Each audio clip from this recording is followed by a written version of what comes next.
किसी भी चीज का हो, अगर उनके साथ में कोई अनहोनी होती है तो भी आप तत्पर खड़े रहते हैं। उनको अगर जैसे मेडिकल जैसे सुविधाओं के लिए भी आप खड़े रहते हैं, समूह ट्रांसपोर्ट में भी अगर कोई ऐसी बातें आती हैं तो उसके लिए भी आप तत्पर खड़े रहते हैं। क्या है इसका उद्देश्य? सबसे पहले हम आप पत्रकार बंधुओं का ढेर सारा धन्यवाद देते हैं कि जो आप लोग ड्राइवर के बात को बड़ा कर रहे हैं। दूसरा विषय यह है कि ड्राइवर आज रोड के ऊपर अनेकों प्रकार से पीड़ित है। ड्राइवर को कहीं कोई व्यवस्थाएं नहीं मिल पा रही है। इस सिचुएशन को लेकर के मैं पूरा व्यावसायिक ड्राइवर एकता सोसाइटी, जो संपूर्ण भारत में उसके पदाधिकारी काम कर रहे हैं, उनका आभार व्यक्त करते हुए देश के ड्राइवरों को यह मैसेज देना चाहूंगा कि अब वह दिन दूर नहीं कि जब हम लोग पूरे देश में ड्राइवर को सुरक्षित करा देंगे।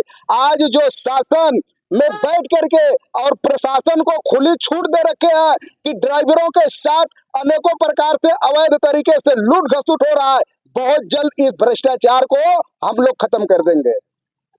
एक तरफ देखा जाए कि नितिन गडकरी जी बोलते हैं कि हम बहुत सारी योजनाएं और सुविधाएं ड्राइवरों के लिए भी, साथ में यात्रियों के लिए भी चलने का मैं कर रहा हूँ।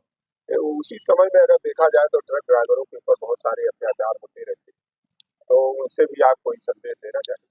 सबसे पहले मैं देश के परिवहन मंत्री श्री नितिन गडकरी जी का जो बयान देखता हूं, जो उनका वक्तव्य देखता हूं, ईमानदारी और सत्यता उनका जो है, ये एक बहुत महत्वपूर्ण है। पर बहुत सारे कार्य उन्होंने अपने यहाँ से तो लॉन्च कर देते हैं। जो निचले स्तर के लोग हैं, वह सुविधा केवल कहीं ना कहीं कागज में और सोशल मीडिया पर रह जाता है। वह सुविधा लोगों तक नहीं पहुंच पाता है। यहाँ पर सैकड़ों ड्राइवर है, आप इनसे स्पष्ट करिए कि आप लोगों को टोल नाके पर हर जगह शौच का व्यवस्था मिलता है? नहीं मिलता है। रोड के ऊपर कोई भी प्रशासन अवैध वसूली करने लगता है कि नहीं करने लगता है?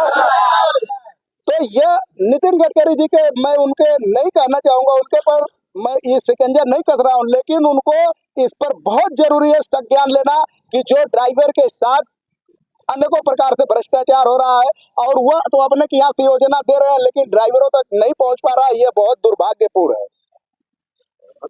अभी तक हमारे संस्था से पूरे भारत में मिनिमम 15 से 20 लाख ड्राइवर जुड़ चुके हैं और हम लोग जन जागरूकता अभियान चलाते हैं। हमारा मेन उद्देश्य यह है कि देश में ड्राइवर समाज, जो ड्राइवर देश का एक कॉमन पुलिस है, ड्राइवर को कॉमन पुलिस का दर्जा देने के लिए कहीं ना कहीं ड्राइवर समाज को भी जागरूक करना, यह हमारा दायित्व बनता है। इस आधार पे पूरे देश की टीम मैदान में उतर करके काम कर रही है और अनेकों प्रकार से, जैसे कि आप देखिए, ड्राइवर का एक्सीडेंट रोड के ऊपर हो जाता है, ड्राइवर अनाथ हो जाता है। सरकारी फंड तो एक निर्धारित किया गया है इंश्योरेंस का, लेकिन उसकी जो बीवी है उसे 1 साल 2 साल 5 साल कोर्ट का चक्कर काटना पड़ता है। अगर वह केस बाई चांस हार गई तो उसके हाथ कुछ नहीं लगने वाला है। अगर केस जीतती है तो कुछ % पैसा मिलता है।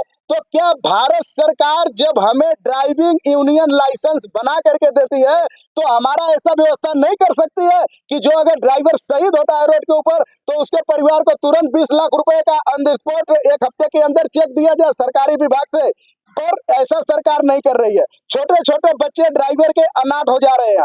यह जो व्यवस्थाएं बहुत बिगड़ा हुआ है, अगर सरकार इस पर संज्ञान नहीं लेती है तो आने वाले समय में हम लोग जब रोड पर उतरेंगे तो कुछ ऐसा एक इस प्रकार से अद्भुत और इतना एक ज्वालामुखी तैयार करेंगे कि सरकार को रोक पाना बहुत मुश्किल होगा। और इसका जिम्मेदार है कोई ड्राइवर नहीं होगा, इसकी जिम्मेदार सरकार होगी, क्योंकि सरकार ड्राइवरों को सुरक्षित नहीं कर रही है। हम लोग पिछले साल भी, हमारे महेश जी है, ऐसे तमाम साथी है, जो हम लोग एक यूनिटी बना करके और दिल्ली में 22-23 मार्च को कार्यक्रम किए थे। फिर 22 मार्च को हम लोग पूरा दिल्ली घेरने जा रहे हैं। अगर सरकार उसके पहले अपने व्यवस्था को बना करके ड्राइवरों को सुरक्षित कराती है तो ठीक है, नहीं तो इस बार होगा आर और पार लेकर के हम लोग रहेंगे ड्राइवरों का अधिकार। क्यों साथियों, आप लोग तैयार हो चुके हैं? ड्राइवर भारत माता की। आपके सामने हम सभी साथी शपथ लेंगे कि किसी भी आधार से हम लोग भ्रष्टाचार को बढ़ावा नहीं देंगे। आप लोग एग्री है ना? जी, आप सभी लोग शपथ लीजिए, अपना हाथ आगे करिए, ऐसे थोड़ा दूर, ऐसे